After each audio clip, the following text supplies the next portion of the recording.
Berikut kunci jawaban mata pelajaran biologi kelas 12 SM atau SMA atau SMK atau UMAK halaman 202 dan 203 Kurikulum Merdeka.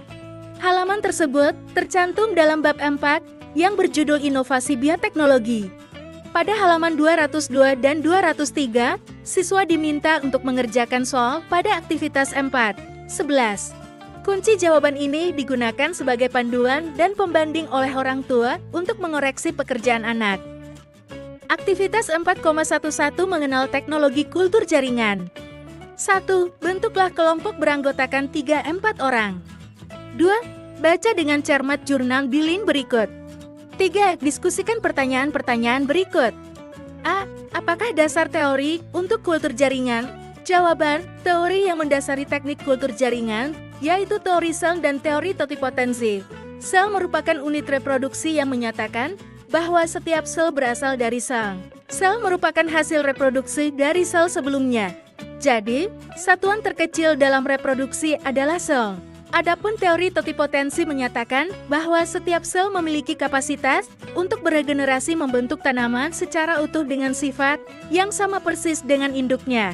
B. Apakah syarat mutlak keberhasilan kultur jaringan? Jawaban, syarat mutlak keberhasilan kultur jaringan yaitu kondisi aseptif. C. Teknik perbanyakan pada kultur jaringan merupakan perbanyakan secara apa? Jawaban, kultur jaringan merupakan teknik perbanyakan tanaman secara vegetatif dalam kondisi aseptik dengan medium dan kondisi tertentu di dalam wadah kaca, sehingga teknik ini disebut kultur in vitro.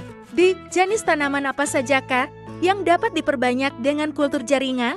Jawaban, hampir semua jenis tanaman seperti kelapa sawit, jati, padi, pisang, tebu, kedelai, dan anggrek dapat diperbanyak dengan kultur jaringan. Apakah keuntungan penerapan teknik kultur jaringan? Jawaban, 1. Menghasilkan bibit tanaman dalam jumlah banyak dan waktu relatif singkat dengan sifat fisiologi dan morfologi sama persis dengan induknya. 2. Sifat bibit tanaman yang unggul.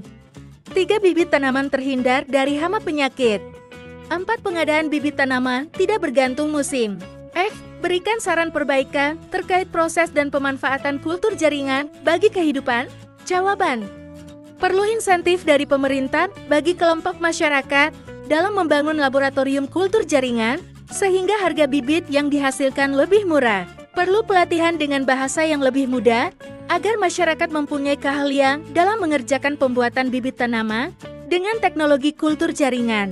Perlu terobosan baru dengan teknologi hibridisasi dan rekayasa genetika untuk menghasilkan bibit tanaman yang mempunyai sifat-sifat lebih unggul seperti sistem perakaran kuat serta ofisin pada pemupukan dan hemat air. 4. Tuliskan jawaban hasil diskusi kalian dalam bentuk PowerPoint dan presentasikan di depan kelas. Disclaimer: jawaban di atas hanya digunakan untuk memandu proses belajar anak. Soal ini berupa pertanyaan terbuka, yang artinya ada beberapa jawaban tidak terpaku seperti di atas. Download Tribun X sekarang, menghadirkan lokal menjadi Indonesia.